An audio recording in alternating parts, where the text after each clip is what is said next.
Hello, everybody, and welcome to the Chyler podcast. I am your co-host Tyler Norrisworthy, and I'm here with my other co-host Chayton McDonald. Hey. And we have a special guest star today. This is Tucker Simpson. Howdy. So, what are we here to talk about first, guys?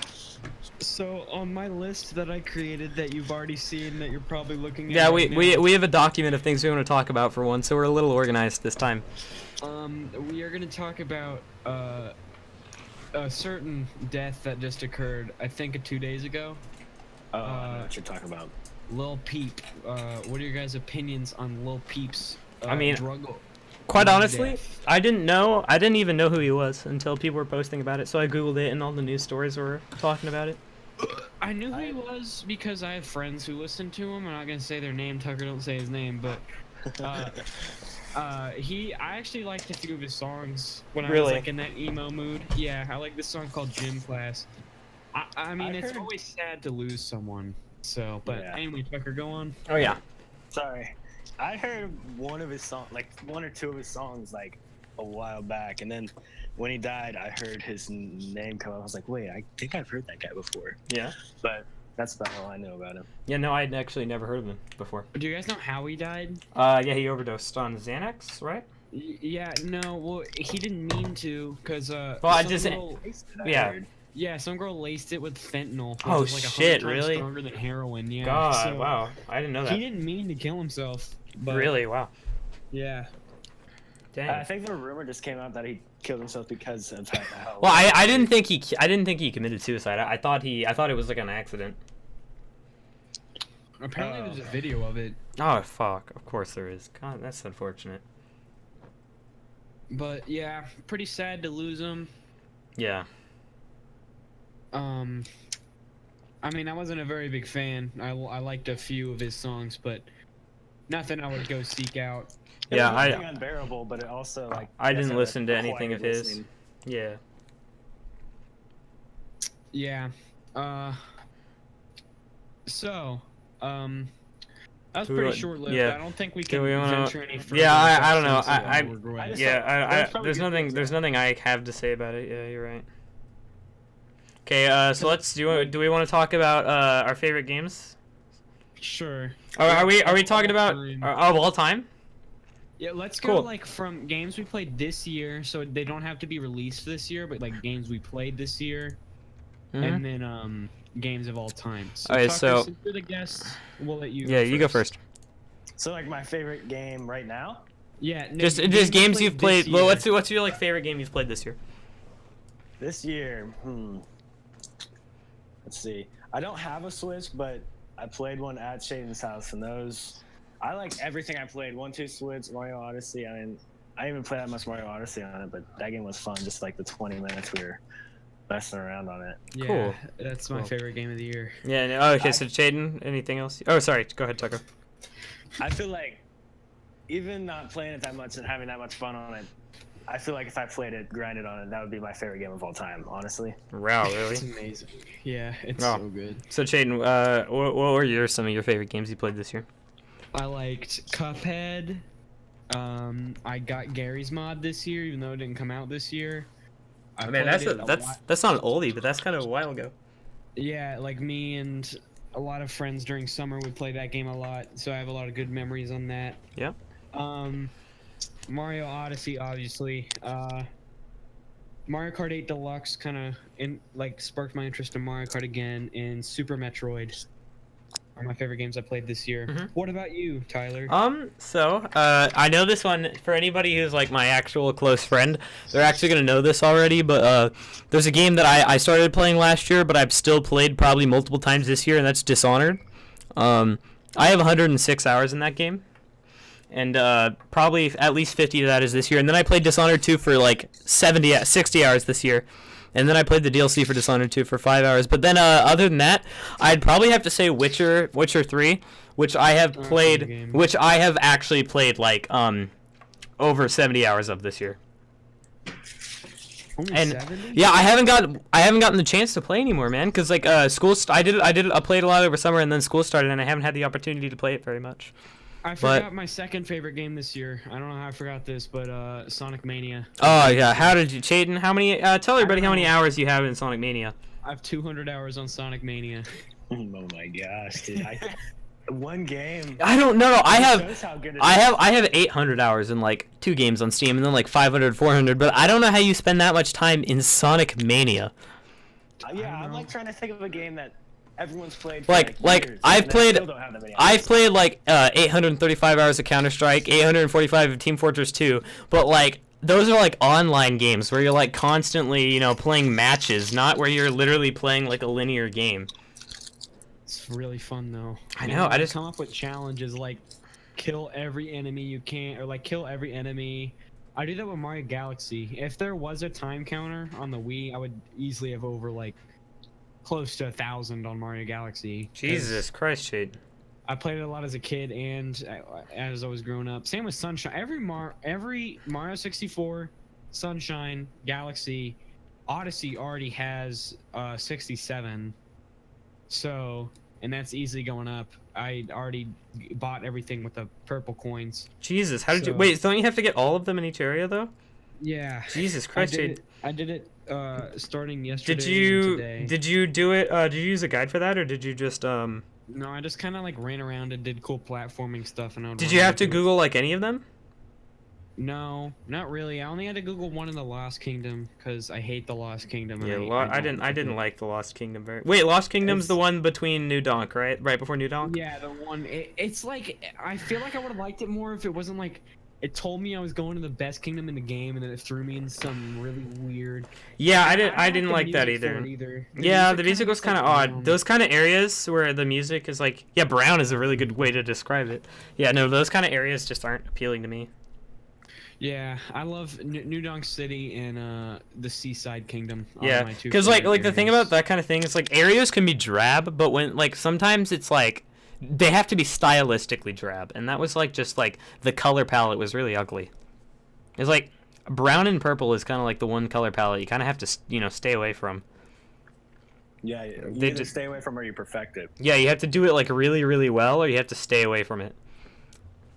What do you guys think a game is that everybody, even people who don't play all the time, can consider that they like grind it on? You know, probably Skyrim is a game that like Call of Duty. Normies, yes, Call of Duty, or like a ton of Skyrim. A ton of people like normie casual play Skyrim.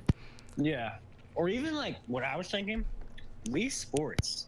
Oh, dude, Wii Sports is like Wii Sports is the most sold game ever.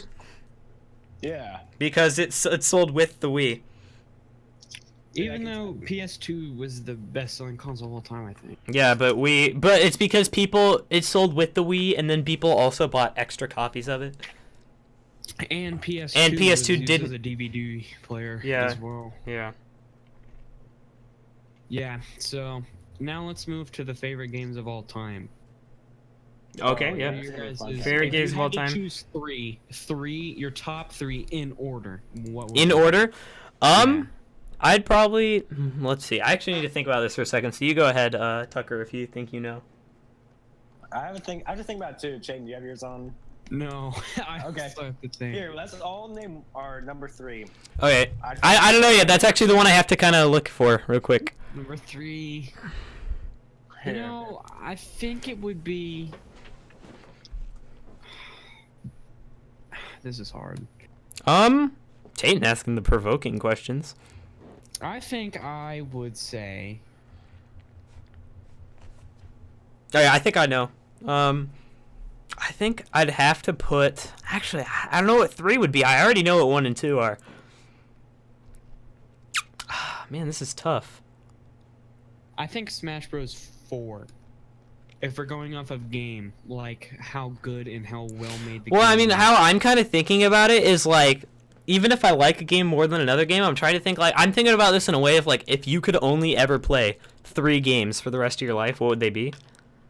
Oh, I'm not going off of that. I'm just saying. That's how like I kind of judge how much I enjoy a game is how much I can play of it without getting sick of it.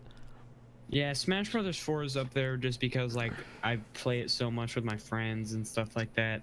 Game you can play with everyone. If I had to say my 3 favorite games, of course these are all PC games primarily, but I'd have to say number 3, I'd choose CS:GO, Counter-Strike, because it's such a replayable game. It's my second most played game on Steam, 835 hours, only 10 off of Team Fortress 2.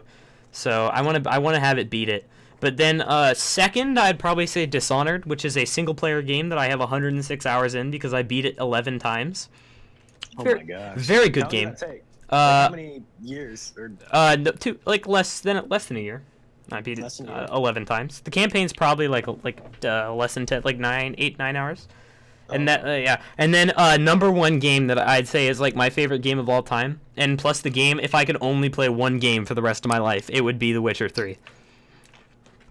There's just so much to do in that game with all the even just the base game and with all the DLCs that I'd have to say, like, if I could only ever play one game for the rest of my life, it would be Witcher 3. Just because. Did you have any like serious rage attacks on that game, or rage, like getting mad? Witcher 3. Yeah. No. If I'm being completely honest, and I didn't even realize this until I had already beaten the game, but I played the whole game on the easiest difficulty. Oh. But basically, I actually plan on replaying that game. Like 83 hours is how long it. Like I probably beat the game in like 75 hours, and that's like not even doing all the side quests and shit. And I haven't even beat this. I beat the first DLC, and now I'm at like 83 hours. So I probably beat the first DLC around 80 hours, and I still have the second DLC, which is like 10 times bigger than the first DLC. So I will probably have if I tried to do everything in the game, I would probably have probably 150 hours in the game by then. Dang, I've always wanted to play The Witcher. One from the Witcher series, but I've never gotten around to it. Yeah, well, basically, I actually so I played Witcher 3. Chayton, you're on mute, by the way, if you didn't notice. Yeah, I know. Okay, but basically, Witcher 3 I've played 83 hours of, and it came out in 2015, and it looks better than like a lot of games that are releasing today. Like, it's insane how beautiful that game is. But yesterday I actually played Witcher 1. I fired it up and I played 2 hours of it. It's actually like a really, really good. Like, it's obviously not even close to the level that Witcher 3 is on, but like it's actually like still a pretty good game. And I've heard Witcher 2 is actually also really, really good. So I want to try to beat both of those. Because what I actually want to do is I want to go back through Witcher 3 and play it again on the hardest difficulty. So I want to try to beat it on its hardest difficulty. So what my kind of plan is while I'm playing 1 and 2, I want to finish up that last DLC and finish the story on it, so that by the time I'm done with that last DLC and I've beaten 1 and 2, I can replay 3 and just like kind of play the whole story linearly. That just shows how good the series is, just having the desire to do that. Yeah, the desire to do that. And like Dishonored, it's literally like it's some like shitty, Bethesda, right? Of course. They publish it, and it's made by Arcane Studios, who you probably don't know really. Like they made like Prey, if you know what Prey is. Oh yeah. But yeah, they made Prey, but they made Dishonored, and then I played 105 hours of that.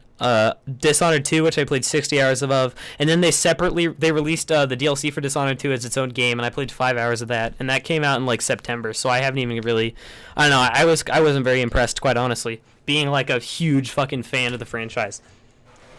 Yeah, I feel like, I don't know, I don't know much about it, but I feel like it would have been better if they just would have came out with maybe a more expensive DLC than come out with a completely new game. Well, no, yeah. I wish they had actually just released DLC for the original game, because the separate DLC was actually $30. Oh, okay. As opposed to the game was $60. So like, I don't even think it was that good. I mean, the second game was really, really good. I hated it at first, but I tried it probably a little. Like it came out, November. Okay, so the original game, Dishonored 1, came out 2012. Dishonored 2 came out last year, November. So I think it actually hasn't even been a year since it's been out. And then they released a DLC in September, but I just feel like it would have been better as DLC and not as the actual as its own game, because it just wasn't good enough. Like 5 hours on the 5 hours on the campaign. I don't know. That's just not impressive to me. Yeah, I feel like that's something like Call of Duty campaigns can be completed in 5 hours. Well, yeah, plus that's part of the game. Like and plus as a DLC, I think like 5 hours should just be a DLC. Yeah. Like that's not being its own game worthy. Mm-hmm. Chayton, do you have yours? Yeah, I think so. Okay. So 3 would be Smash Bros. 4, as mentioned. And then 2, I think would have to be... This is hard. I'm going between Actually, I'm gonna switch Smash 4 to Paper Mario, The Thousand Year Door. Thinking about it, I had a lot of fun in that game. And then 2 would be Mario Odyssey. Just from the time I have it now. Like, I was thinking, I was like, this isn't in my top 10. And then I was like, when's the last time I've, like, genuinely had this much fun on a game? Yeah, exactly. And, like, I could not remember, like, the last game I really enjoyed that much. Really? Yeah, like, when I sat down and played that, like, I had not had that much fun or that much desire to have more of a game in a long time. Dude, Mario's so good. Like, every time, like, Mario... You're guaranteed one Mario, like, good game in every, what would you say? I don't know. Like, one good Mario game? Actually, I want to ask you guys something. console. So you know how the consoles are like PlayStation and Xbox both want to stop making new consoles, and they want to just start iterating on their old consoles. Yeah. Do you think after the Switch has hit such like a breakout success, do you think that Nintendo is going to adopt the same philosophy and just make new versions of the Switch, or do you really think? Do you think they'll have the same functionality though?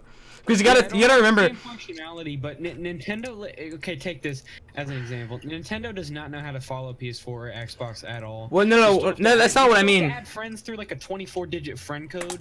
Yeah, no. I think they're gonna. That's I not. think they're gonna keep That's the not portability. necessarily what I mean. It's just like you got like with the 3DS, they did that. They finally found something that was really, really popular. They did try it with the Wii. They had the Wii and they were like, hey, the Wii is really, really popular.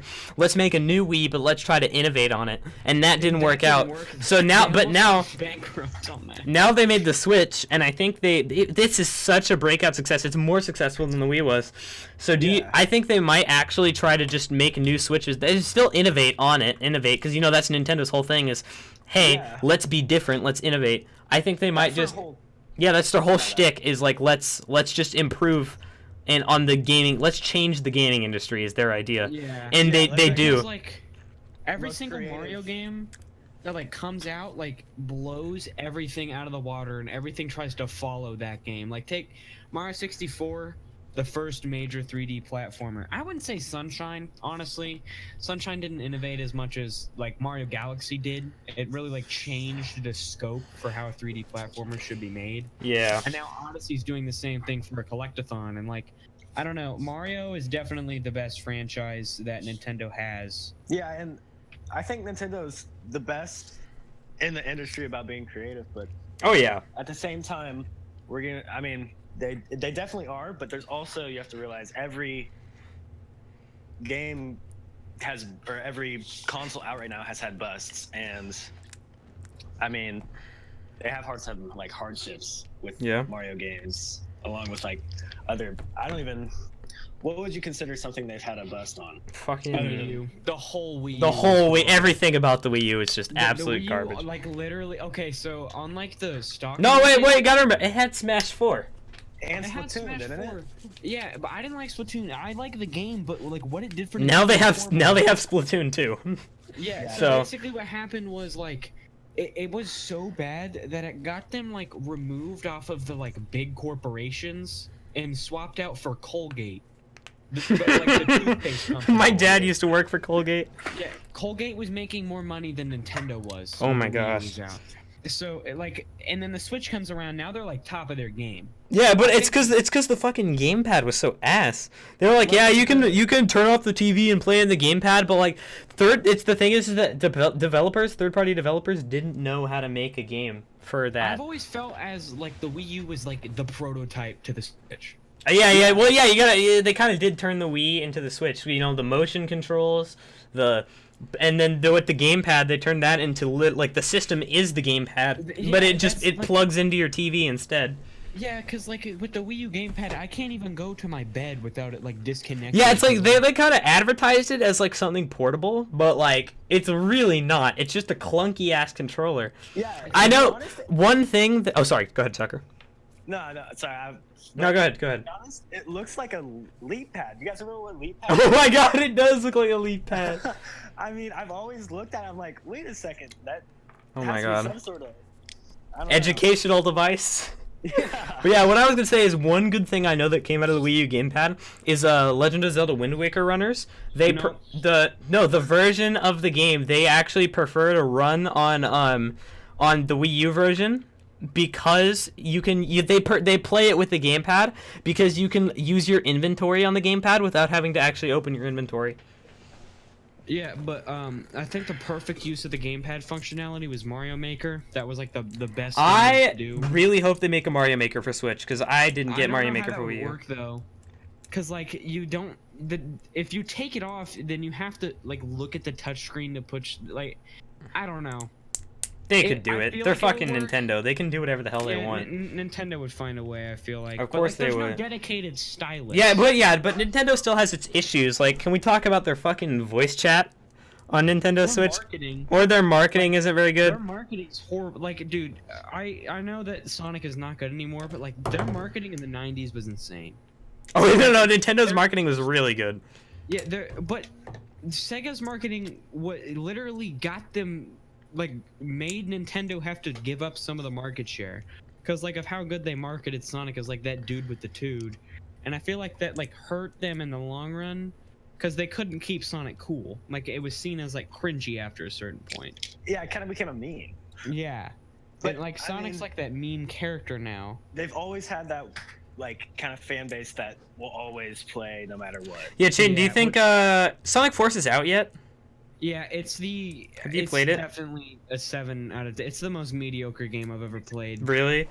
Yeah, I don't know. Classic Sonic is horrible. The modern Sonic sections are really good, but they're only like a minute long. Yeah, well, my opinion about it was that they only brought Classic Sonic back because it worked in Generations. Like, yeah, is there Chayton?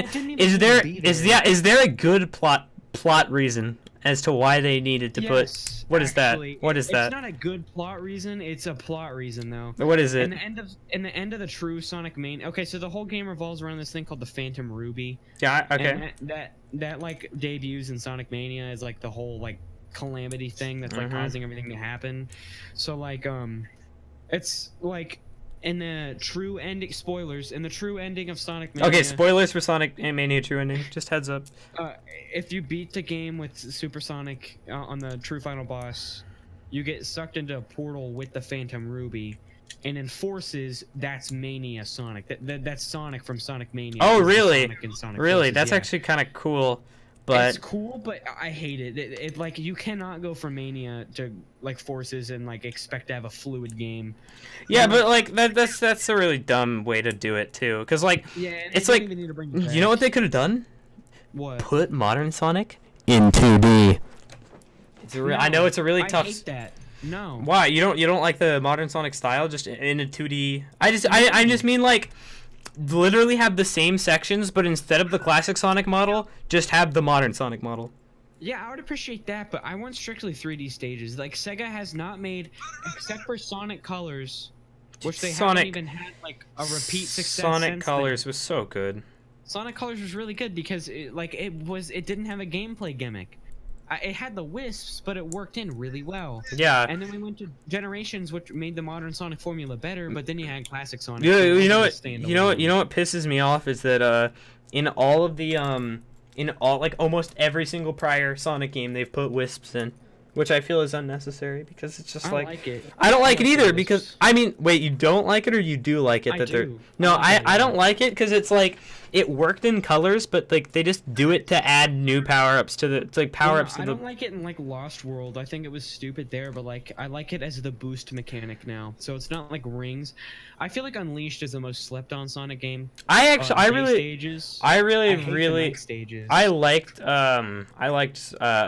everything about Sonic Unleashed, quite honestly. I like Sonic Unleashed day stages. I hate the night. Yeah, I didn't love the night stages, but like I liked them. And Sonic, I did really enjoy Sonic Unleashed though.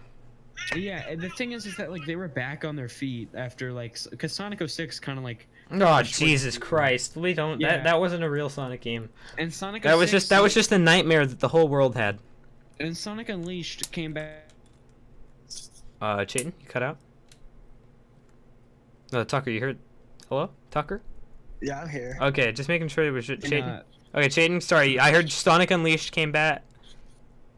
Oh yeah, so Sonic Unleashed put Sonic back on his feet. Yeah. And then Sonic Colors elaborated on that formula in a really good way. The only thing I didn't like was the amount of 2D sections in it. Yeah. And then Sonic Generations did really well with it, like innovated the formula really well. But Classic Sonic and the side missions like kind of tarnished the game for me a little bit.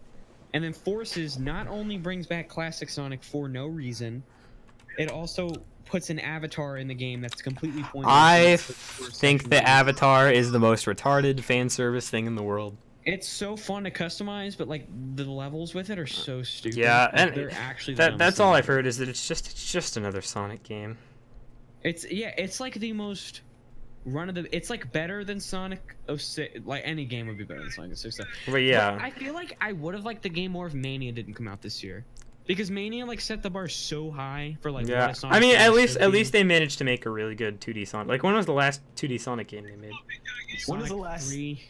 good 2D No, game? Chayton, are we forgetting about Sonic 4, Chayton? Sonic 4 was a disgrace. It was so bad. Like, okay, so Tucker's right. Like the last good 2D game was like Sonic 3. Because they've tried to make other good ones like Sonic 4 and like Sonic 4 Episode 1 and 2. I hated both of those games. The physics engine was stupid. It was not like classic Sonic. And then like the thing that's funny about Mania is that fans made it. Like they just gave fans the money and kit they needed. Whoa, no way. Yeah, Christian Whitehead and Stealth were the two main people behind it, and they've been making fan games since like the early 90s. Really? Yeah. And I didn't know that. Sonic Team didn't make Sonic Mania. Wow.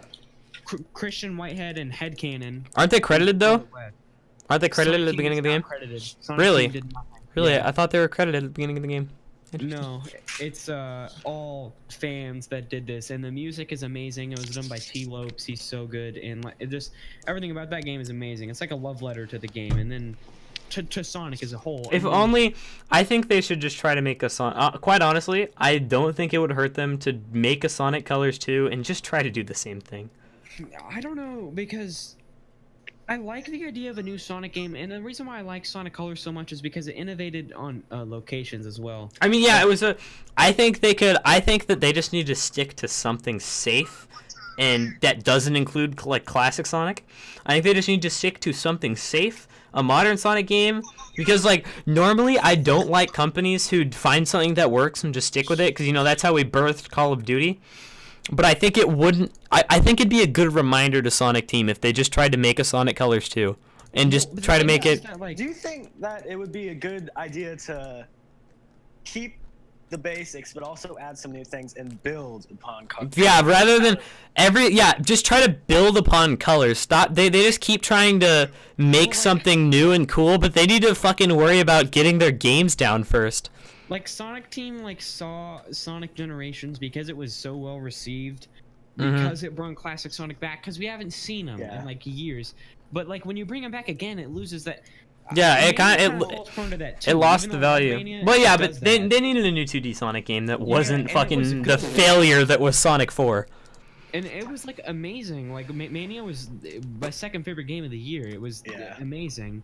But like bringing classic Sonic back in the same year in a 3D space with a different engine that makes him slower and just gross. Yeah, if they really should have just used the same engine for that. And the level design in Forces isn't very good either. And like Forces takes place all in the same place. Like it's all like a burning cityscape, and then like a cyber world, and those are like the two things. But like Colors have like Colors.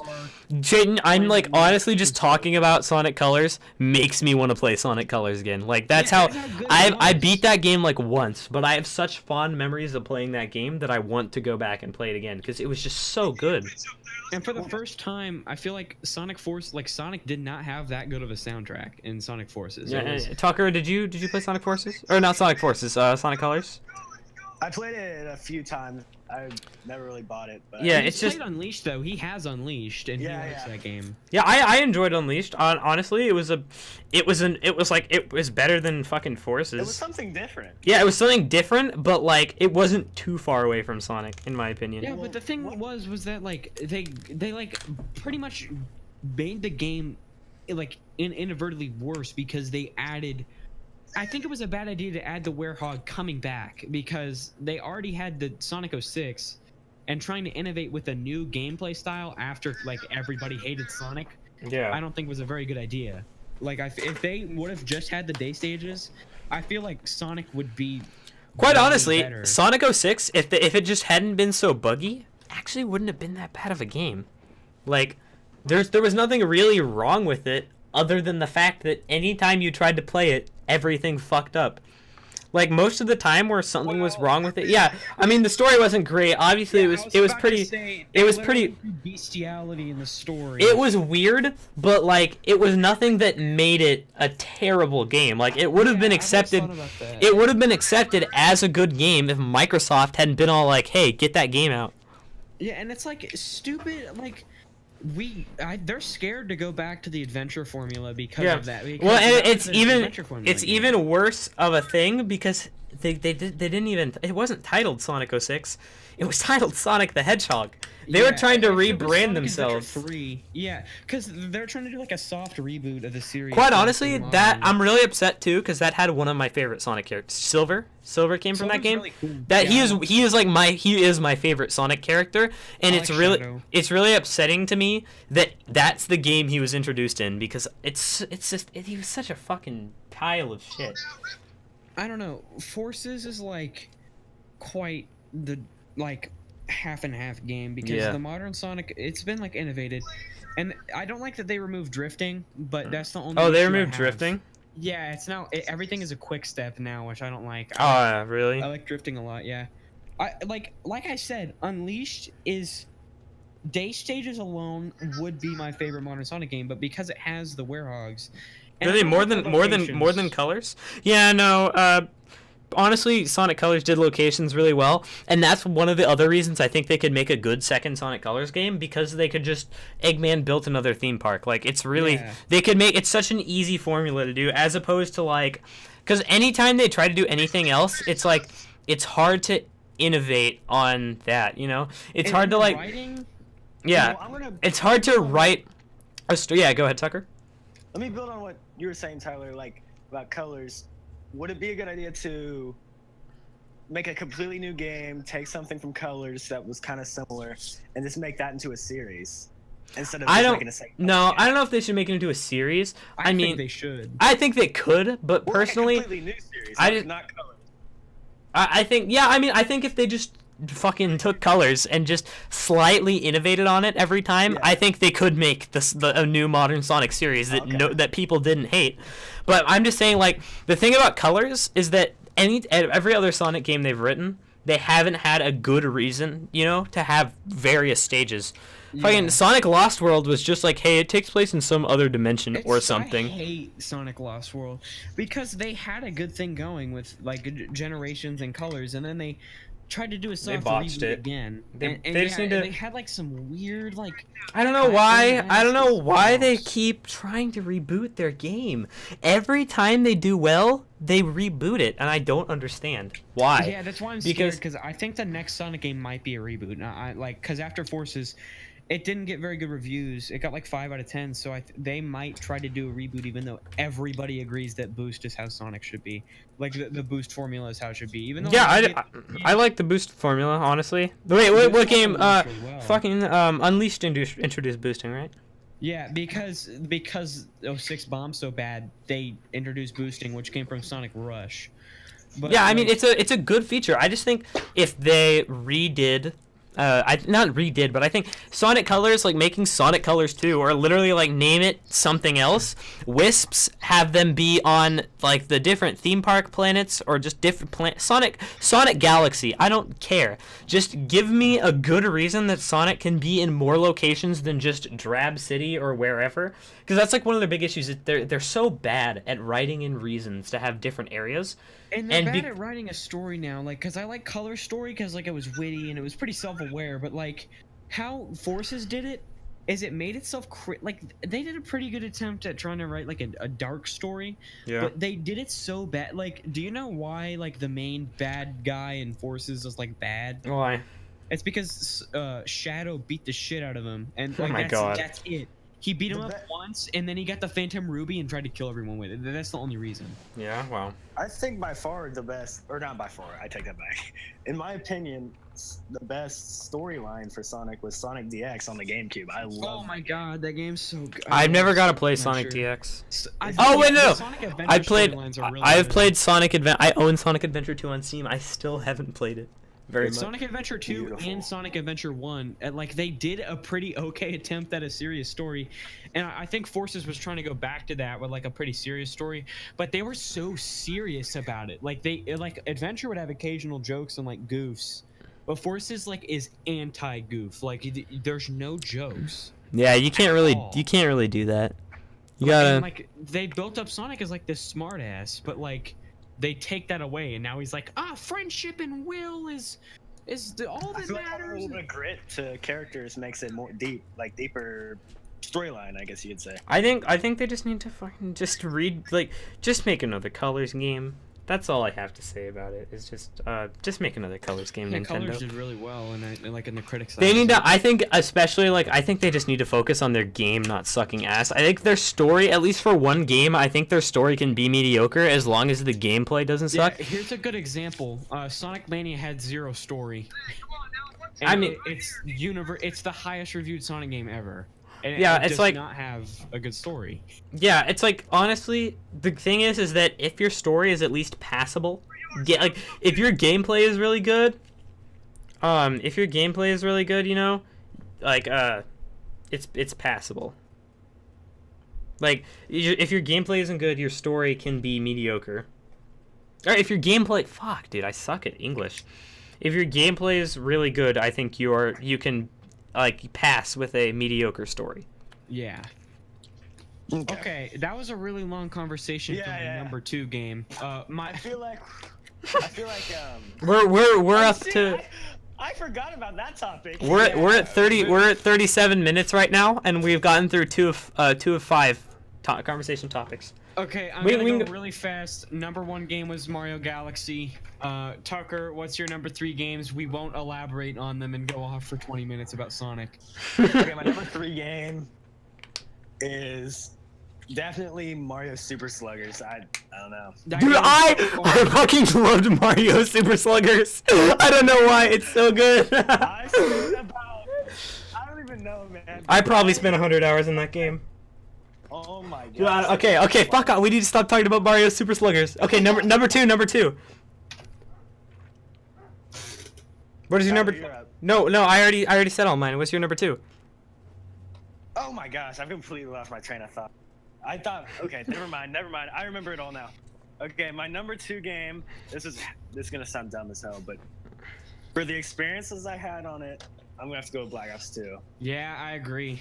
Me and Tucker had a lot of good experiences on Black Ops. That game was so much fun, but I'll admit I think Black Ops 2 was like the best Call of Duty game. Yeah. But yeah, okay. MW2, and I feel like. Okay, yeah, go ahead. Number one. We suck at this. Saints for the Third. Yeah, I've heard Saints Row the Third is really good. I actually really want to get the Saints Row games. Okay, anybody got any ghost stories? Ghost story. You know what? This one. Well, this is the Christmas special. It can be long. Go ahead. Take your time. Ghost stories. Okay, can somebody go before me because I don't have any. Tyler, Yep. give a brief monologue about why you don't believe in ghosts while I go get a refill on Diet Coke. Okay. So this is personally, I have a lot of friends who believe in ghosts, and I make fun of them all the time for believing in ghosts because personally, there's no solid evidence for ghosts. And I've just never thought that. I mean, when I was really, really little, I thought ghosts were real. But like the older and older I got, the more I was kind of like, no, this is kind of stupid. Yeah, and exactly. That's how I got with a lot of things. But I personally don't believe in ghosts because it's like there's no evidence to believe in ghosts. And honestly, I think all those shows that they try to prove that ghosts are real on, I think they just kind of take a step in the wrong direction. Quite honestly, I think they disprove themselves more than they prove themselves. Because basically what they do is they stand in a house for like 5 hours and they find like 3 times when the vibrations of the earth sound like a voice for like one word, and then they're like, "Oh guys, look, it's ghosts." Yeah, it's just Knowing, I've known you for what, 2 years? Yeah, since 2 years, 2.5 probably. 2.5. Let's call it 2.5. But all right, I'm back. I feel like you're someone who needs solid evidence. Yeah, no, I need solid. I need like evidence for anything. I'm the same way. Both of you are, and I feel like I don't need solid evidence, but I have to like. I'm a more visual. You have to see something. But with the ghosts, they're like, they'll turn up the exposure in a room, and like, there's a little more light in like one corner of the room. Oh fuck, there must be a ghost over there. Yeah. Okay, it's not like there's like a crack in the wall or something. Okay, Chayton, tell me your ghost story. Okay, so this isn't like a bad demon. It was like, okay, so Tucker, I'm pretty sure I've told you about this. Chayton, was it a good demon? It's not a demon. It's like a good spirit. My grandma is like a really big person in spirits and stuff. So my great grandpa died, which is her dad, and I was like wondering like how he was and like what he did. And there's this thing called table tipping, which is like you get like a certain type of table, which like ours has been in our family for a long time, and you put like some essential oils on it or like some like weird like that, and then you both, or like you have to have at least 2 people to put your hands on the table, and then you can talk to the person, and you get that person because it's your family. Like you can't get like a weird ghost demon person. Yeah, that's like a safer version of the Ouija board. And I was with my grandma, and she was like, "Come on, we're gonna table tip," like randomly. I was like, "Really?" And then she was like, "Yeah." So we got a picture of him. We put it on the table, and we asked if he was there. And then like it moved towards the side that was yes, which was towards me. And like as soon as I took my hands off the table, it stopped moving. Yeah. And my grandma was like, "If you want to keep talking to him, you gotta like put your hands back on." And then like I put my hands back on the table, and I felt like this really intense like sensation, like in my like body, and it was like really hot. And then I just started like uncontrollably crying. Like really? I never like it, and it wasn't because I was sad. Like I didn't know him at all. Yeah. I just started crying. And do you think that was really like a ghost, or do you think it was? So what was on the table that was moving? No, the table moved. Oh, the table moved. Okay, so but your grandma's hands were on the table too, right? No, my hands were on the table, and she told me to talk to him. So and then like, do you think? And then my grandma's hands were on the table too, and then when we like asked him for him to dance, which like means the table will move, we both got up, no hands on the table, and the table started moving around. Really? Yeah, like it was being moved by some like it was actually the craziest thing I've ever seen. But do you think that there was something up with that, or do you really think it was a ghost? That's the thing. Like I don't know, but I don't think my grandma's smart enough to like. I don't know. I mean, a certain table like that. I mean, no, but like I would just think that like there's probably she could have like. I think that part of it, especially like the feeling and you started crying and stuff. I think that was definitely just like you. Like tricking I think that's Chayton, like him hit you, tricking your body into thinking something's happening, because a lot of the time that happens where like you'll think you're in the presence of a spirit, and that'll cause your body to react in the way you think you'd react if you were actually in the presence of a spirit. Because I don't really think it's real, because like there's solid evidence that like the Ouija board does not work. Wait, no, because you can if you and your friends, if you can find a trustworthy group of people, and you promise all not to move it, and none of you move it, it's not gonna move. No, the thing is that, and certain people who even say they won't, and it still does. They still do it, but like if you really can find a group of people. It's subconsciously, you don't mean to move it, but because your brain expects something to happen, it does it without you realizing it. Well, yeah, but still, like, if you kind of find like a group of like skeptics who don't believe in ghosts to all try a Ouija board, and they all 100% believe it doesn't work, nothing's gonna happen, because even subconsciously it's not gonna work, because that's just how it is. Is you're just, even if your mind would be tricking you, if you don't believe in it at all, then it's not gonna move, because you're not gonna be moving it at all for any reason. It's like, really stupid. What? When you were doing the table thing, so how old were you? How old? Like I was in like 4th grade, so I definitely think it was like me trying to convince myself. Yeah, I was gonna say, do you really do you think the table is actually moving, or do you think that like you just remember that it was moving? And I remember it was moving, but I can't remember what. Like, one thing I do have that I'm pretty sure isn't ghostly is like sleep paralysis. Yeah. Well, yeah, no, sleep paralysis is a really common thing, and I think it's just I think it's just a thing. But Tucker, do you have any ghost stories? He's on mute right now. Okay. So I'll talk about sleep paralysis for a Oh, you're fine. You're fine. Here, yeah. Actually, I want. Yeah, go ahead, Tucker. Well, Chayton, like, when you're in the 4th grade, do you think you still had like the get to the bottom of everything and find an answer attitude that you have now? No, not at all. Yeah. See, so I think that's like. That's like to it too, because you probably, you either saw it or you think you saw it moving, and you kind of just you didn't question it, and you saw it and you just accepted it like, oh look, it's my great grandpa talking to me. Yeah, like you and Tyler, I both know you guys well enough that you both have to get to the bottom of something. And really smart people who get to the bottom of something before making a decision. Yeah.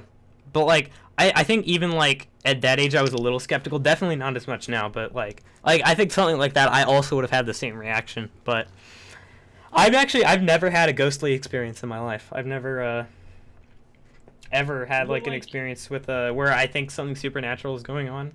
Sleep paralysis kind of like plays into that a little bit, where like you think it's something supernatural, but then you realize it's just your brain. Yeah, or like, do you ever like? I've never had sleep paralysis, but do you ever like wake up and you're like, so I know it's like really, really fucking frightening when you're in the middle of sleep paralysis, but like after you wake up, do you kind of wake up and like realize it was just a nightmare? Kind of like I realize it's a nightmare, but it still sticks with me because like I'll have it. I don't like have it like when I wake up normally. I'll wake up at like 2 a.m. Well, yeah, no, nobody ever does have that where they wake up like normally and they have that. So it's like I wake up at like 2 a.m. It's pitch black, and I'll like see some figure like moving around. Like I don't think I've been directly attacked once, and not even attacked. It was like I was asleep, and it was like on the edge of my bed, and it was like leaning in really like fast, and it was stretching around my room.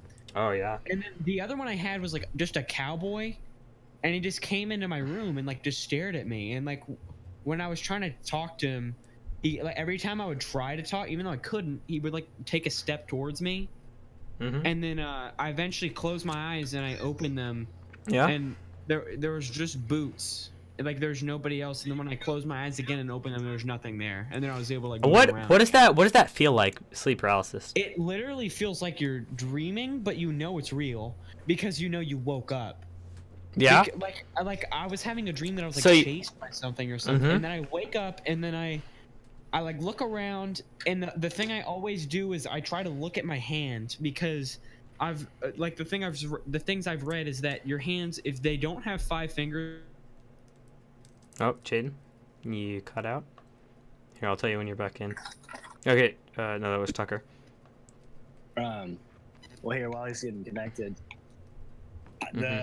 So Tyler, you say you've never had any? I've never had an experience that I have not had, like, at least that I have a really poor memory of my past, but in the by the way, Chayton, I just heard your chair creak and you burp, but yeah, in my history that I can remember, which isn't very much, like I can seriously only remember like 6th grade, and that's like it, but I have never had an experience that I would chalk up to anything more than like I knew what was happening. Yeah, like I can't really pinpoint any ghost experience. Like I know that's the kind of things that I'm like, wait a second.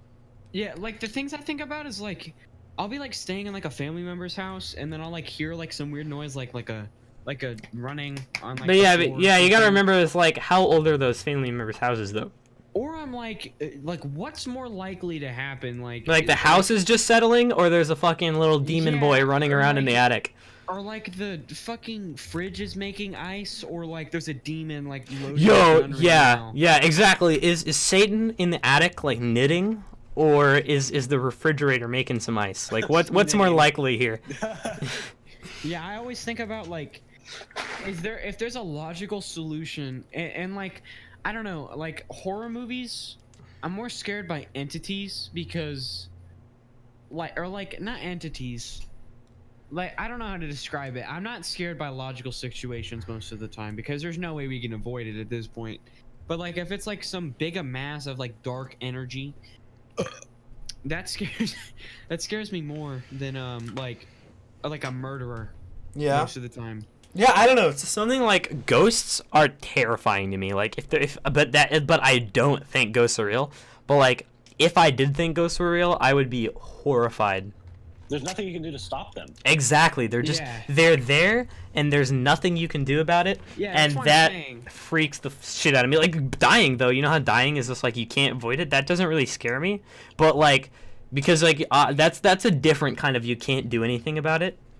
Yeah, like you don't know. Also, like yeah, is it going to? Is it not? Is it? It's like if there's a tangible thing in the movie, like say a murderer. Yeah, like it had the clown. That you can do something to stop it.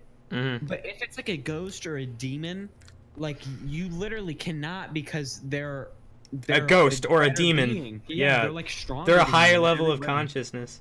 And they have telekinesis. Like they're smarter. They're stronger. They're like what? Stronger, smarter, faster. The next generation of the human race is living in my basement. Survive, if we're not extinct by then. Yeah, but I don't personally think ghosts are real. I don't think because like no, you know what's really odd to me? Christian people who believe in like heaven and hell. But then, like, they also believe in ghosts. Like, I don't understand, like, where the ghost part comes in. They think it's, like, purgatory, I think. I think they think that they're, like, not good enough to go to heaven. But like, not bad enough to go to hell. Yeah. Yeah, because I know, like, in the Bible it says that there's, like, basically, like, people who don't believe in Christianity are, like, less punished than people who are, like, rapists and murderers. Like, you're not on the same, like, you go to, like, a different level of hell depending on how bad you were in life. Because like if you were a good person, like if you were like that's Dante's Inferno, I think. Yeah, if you well no, that's a book, but like in the Bible, that's where a lot of beliefs of hell come from. In the Bible, like that's where a lot of like the fake beliefs of hell, like of what it's like. But like if you read the Bible, and it's like it says like that like depending on how bad you are, you're actually put in like. So if you're like the best person in the world, if you fucking cure cancer and you just give out the cure for free. But you're an atheist, you don't get like you're not like fucking burning forever in hell, but you just don't get to go to heaven. You just go to like a lighter level of hell. But yeah, I don't know. I think ghosts are silly, and I think the prospect of because like scientifically too that can't work. Yeah, that's the thing. There's like I don't know if we'll ever. I don't think we ever will settle the question of what happens after death. Yeah, I don't think we ever will. Of existence, or if it's another life. I don't think we ever will either. I don't know. There's no scientific evidence to prove that there is a heaven, but then again, there's no scientific evidence to prove that there isn't one. Yeah, but so it's like it's so 50-50. I do think though that originally, I think that eventually religion is going to be like a lot less prominent than it is. Just because, like, if you look at, like, statistics, more and more people are, like, every year becoming less and less religious. Yeah. And I think, and not to diss on religious people, but I do think it's something that's kind of, phasing out. And just and I'm not trying to diss on Republican people either, but, it seems like every single year there are more and more, more and more kids are Democratic. Yeah, it's kind of It's just, like... The media does that, too. I'm not the media does that. Chayton, you said you're more of an independent. I'm more, I don't really but, like, have a party. you're more independent and left. You're independent and left-leaning. Yeah, because, like, I don't know. The media is Democratic media at the moment. Oh, yeah. No. It's almost always Democratic media. The media is it ever has been Republican. Yeah, it's very, very slanted. You have to, like, specifically go to a Republican news source. And the thing about it, I feel like the Republican news, like, what's really unfortunate is why Republicans are so misinformed about things is media is really left-leaning, right? Yeah. But if you go, and you have to search for, like, a Republican source, and I feel like almost all of those Republican sources are like even more right skewed than the mainstream media is left skewed. Yeah, like so like basically, like Alex Jones. It's like so you can't. So the main media is left leaning. So then you have to go find your own news, and you find Alex Jones, and he they're turning the fucking frogs gay, and it's like well that's not true. He actually said that, right, Tucker? Yeah, he actually said he said they were putting things in the tap water that's turning frogs gay. That is like one thing he said in complete seriousness. It was not a joke. Yeah, and he thinks that like the Obamas and the Clintons are reptilian people and that they're gonna take over the world one day. Yeah, he's insane. I don't like taking sides on politics Yeah. or anything because it obviously people get very serious about it. But like, I feel like there's some opinions where you're like, really, is it something to argue over? Exactly. Oh, and that's the thing is like you got to remember like how I like to think of it is that how I feel I personally identify as a not I don't identify as far left, like I'm not fucking Antifa or anything, but I personally identify as like a very strong Democrat, and I almost share no Republican views, but it's like I feel like every single one of my views, it's like, why is this even a question? Like, why is it like why? Exactly. But you feel that way about every single one of your views. It's because how you feel. It's like, why is this even a question? But then how I like to think of it is how I feel about things like abortion and gun control. Other people feel the same way the other way. So they feel like, why is this even a question? But because of their opinion. Yeah. And that's a really interesting like thought practice, is to think like how I feel about this, other people feel the same way, a different way. Yeah. And also people are embarrassed about some of their views and like. No, I'm like I try to be really public. I get like shit on about my like when everybody was doing the kneeling shit at for the NFL games and fucking Trump was tweeting about that in front of Puerto Rico. I put on my story and I was like, these people can kneel whether they want to or not. It's a song. The president needs to fucking post about. He needs to talk about Puerto Rico instead of this bullshit. And a lot of people, he put out, I think in that weekend that it happened, he put out like 10 tweets about the NFL kneeling situation, and he tweeted once about the hurricane in Puerto Rico. Yeah. What I mean is like the kneeling shit, like just fucking move on. Like, well, yeah, you know what? Wait, what do you mean? The people who are kneeling? Yeah, no, I'm talking about the people who are getting pissed. Well, yeah, no, they're like, it's disrespectful to the anthem, but personally, it's like, people, in my opinion, people are complaining that people are violently protesting, and then they tell them to go peacefully protest, but then the people peacefully go protest, and then they're complaining about how they're peacefully protesting, and it's like, I think it's ridiculous. You guys should have heard the argument I had with someone the other day. What was that? They brought it up, like, do we even need to have an argument about this? They're like, they're disrespecting our veterans, and like, I was really calm with her. I was like, they're not meaning to disrespect veterans. Yeah, that's not what they're doing.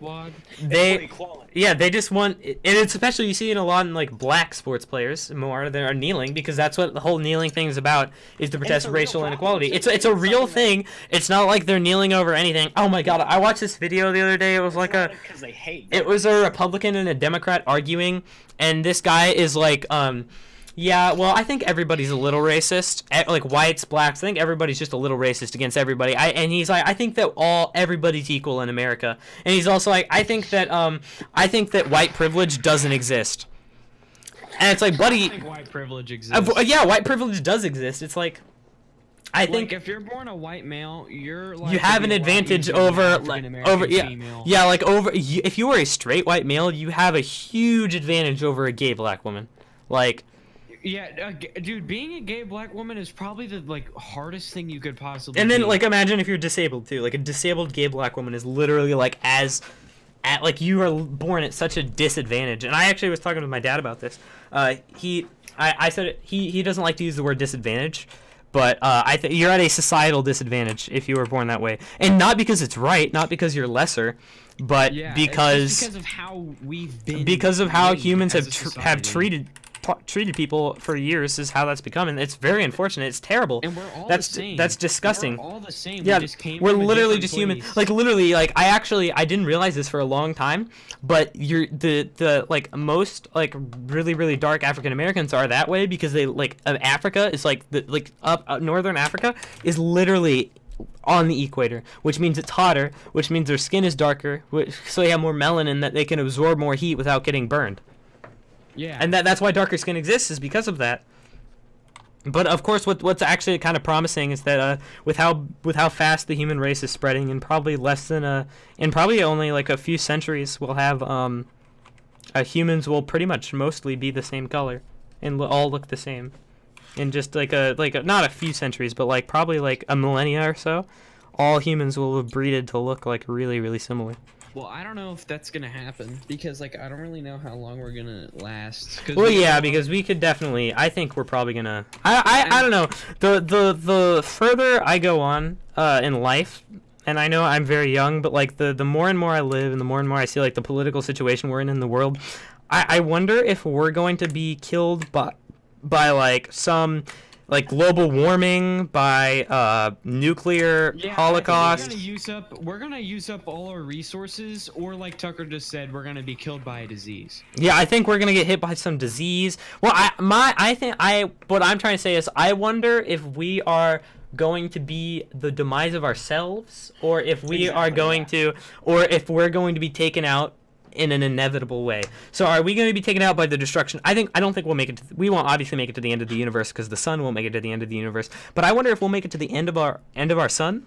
I wonder if like that's how we'll go out, is when the sun explodes. But I highly doubt that. I feel like we're gonna destroy ourselves, or some other natural phenomenon on Earth is gonna happen. But I feel like almost any way we can go out other than the sun exploding is going to be inadvertently our fault. Do you guys believe in aliens? I think that there is alien life out there somewhere, there's but intelligent life. I think there's no way there's not. I think there's absolutely zero possibility that there isn't life, like, intelligent life. I was talking to some girl, and she was like, in science, my science teacher was like, "Do you guys think aliens exist?" And I said yes, and she said, "Why?" And I said, because in such a large scape, like our universe is not the only one. There has to be some type of intelligent life, like, and not just in our solar system. And then she said something. I'm not gonna repeat it back because I don't want to make this an issue. What she said, but she denied it, for a very stupid reason that I'll tell you guys later. I don't want to say this out loud. Yeah, okay. But she denied it because like, apparently there's no way that there's intelligent life like us out there, but there's 100%. Well, okay, so how I like to look at it is like, I know some people like try to defend like, oh, we're the only, there's like a 1 in like quadrillion chance that that humans were made and they were able to evolve exactly the way they did, and they were able to survive exactly the way they did, and like, oh, and I'm not getting into the fact that some people use that as an evidence of God, that it's so rare, but like, I feel like the thing is you got to remember, in our universe, which is infinite and infinitely expanding and always expanding, 1 in quadrillion, if it's expanding even just like less than an inch a second, you know, it's fucking like, there's no way there's not like a 1 in quadrillion isn't that much. Though how old is the universe? Like hundreds. There's not even an age. No, we have like a ballpark age here. Wait, of like our universe or of existence? I mean our universe. Let's see, how old is the universe? Okay, yeah, so according, I hate talking about this. It like hurts according to the universe, according to this this is space.com. The universe cannot be younger than the object contained inside of it. By determining the ages of the oldest stars, scientists are able to put a limit on the age. So a star 10 times as massive as the sun will burn its fuel supply in 20 million years, while a star half the sun's mass will last more than 20 billion years. The mass also. So I guess the estimate here is that the universe is about 16 billion years old. Let's see. 13.8 billion years old. According to research, the universe is approximately 13.8 billion years old. So a 1, like, even if it's, I don't think it's a 1 in quadrillion chance. But like, if you got to think about it, if the universe is expanding in every single direction in all 3 dimensions and more, we can't even. I promise you, there's more than just 3 or 4 dimensions. You know. Yeah, there is. The 4th dimension is time. So even the universe is expanding in 4 different dimensions all at once in every direction, always, infinitely. And it's like, no matter how slim the chance of something happening is, it's gotta happen. It's gotta happen. Yeah. Eventually, especially if you think of it in a situation where the universe does go on forever, which the odds are is that it won't go on forever. But like, because obviously eventually the universe is going to die, and I've researched into like people like the theories for why the universe is going to like die when it does. But you got to think about it in a way of, if the universe goes on forever, you know, there eventually it's going to create another intelligent life, because obviously we were created. And even like, it's not even about discovering, it's just discovering life in general. It's like, is there other life at all? Even if we could find like fucking, you know what I'm really curious about is if there is life on the moon Titan. And the moon of Saturn, Titan. You know about that, guys? Yeah. Wait, aren't they sending like some drill to like drill into? Okay. It's on like Saturn or something. That's No. Covered in it's ice. It's Titan. It's Titan is the moon of Saturn, right? And it's a let's see. It's about like half, or it's probably like a quarter of the size, or like half the size of Earth, right? And essentially, what it is the whole it's a moon, and the whole moon is covered in like a mile or so thick layer of ice, right? But then wholly under that is water. So like the thought is that there could be like aquatic life on Titan. There has to, like, I'm not gonna say there has to be, but there's a very high chance there. Yeah, I watched like a documentary on that where like some guy like designed. He's designing machines for Earth, like spelunking underwater caves. Like listen to this. The climate, including wind and rain, creates surface features similar to those of Earth, such as dunes, rivers, lakes, seas, probably of liquid methane and ethane, and deltas, and is dominated by seasonal weather and patterns as on Earth. With its liquid, both surface and subsurface, and robust nitrogen atmosphere, Titan's methane cycle is analogous to Earth's water cycle, as the much lower temperature to about it's like negative 179.2 Celsius, there, which obviously is ridiculous. But okay, like listen to this. Titan is the largest moon of Saturn, is the only moon known to have a dense atmosphere, and the only object in space other than Earth where clear evidence of stable bodies of surface liquid have been found. And basically, like, Titan is described as a planet like a moon. Titan is 50% larger than Earth's moon, is 80% more massive. It is the second largest moon in the solar system after Ganymede. Larger than Mercury. 40% as massive as Mercury. And I know, like, in a lot of science fiction, people like to portray Titan as either a planet with life or a planet that humans could a moon that humans could actually settle, live on. I think we could settle Titan. Well, to bring this back to video games, in Kirby 64, the Crystal Shards, there's a planet called like Frieza or something like that, like Frisian or something. Yeah. And its geological features are the exact same. It has the 7 continents and everything, and it's like all iced out.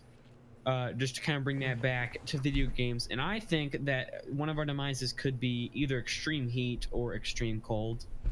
Oh yeah. Like in Kirby 64, the planet is completely dominated by like mechanical factories, which I think we'll eventually devolve into eventually. Yeah. Not in our lifetime, but definitely we will eventually. And we freeze over because we're using all of the resources and heat to power our machines. So we freeze over and there's no human life, but it's still habitable by other life forms. Oh shit, guys, listen to this. Okay. It has been suggested that life could exist in the lakes of liquid methane on Titan, just as organisms on Earth lived in water. Such organisms would inhale H2 in the place of O2, metabolize it with acetylene instead of glucose, and exhale methane instead of carbon dioxide. Let's see, this is important. In 2005, astrobiologist Chris McKay argued that if methanogenic life did exist on the surface of Titan, it would likely have a measurable effect on the mixing ratio in the Titan troposphere. Levels of hydrogen and acetylene would be measurably lower than otherwise expected.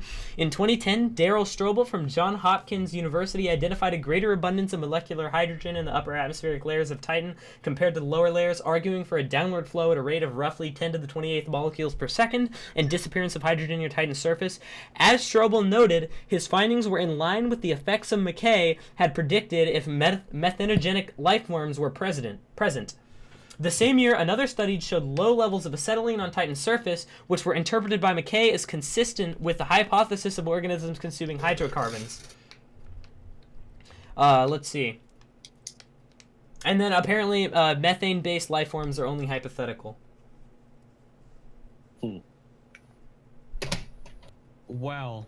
And then some scientists believe these chemical signatures bolster the argument for a primitive, exotic form of life or precursor to life on Titan's surface. Holy shit, dude. In February, Thinking about this makes my head this is go. the last thing about life on Titan. In February 2015, a hypothetical cell membrane capable of functioning in liquid methane in Titan in Titan conditions was modeled. Composed of small molecules containing carbon, hydrogen, and nitrogen, it would have the same stability and flexibility as cell membranes on Earth, which are composed of phospholipids, compounds of carbon, hydrogen, oxygen, and phosphorus. The hypothetical cell membrane was termed an azotosome, a combination of azote, French for nitrogen, and liposome. That's insane. Yeah, so that's the conditions on Titan could become far more habitable in the far future. 5 billion years from now, as the sun becomes a red giant, its surface temperature could rise enough for Titan to support liquid water on its surface, making it habitable.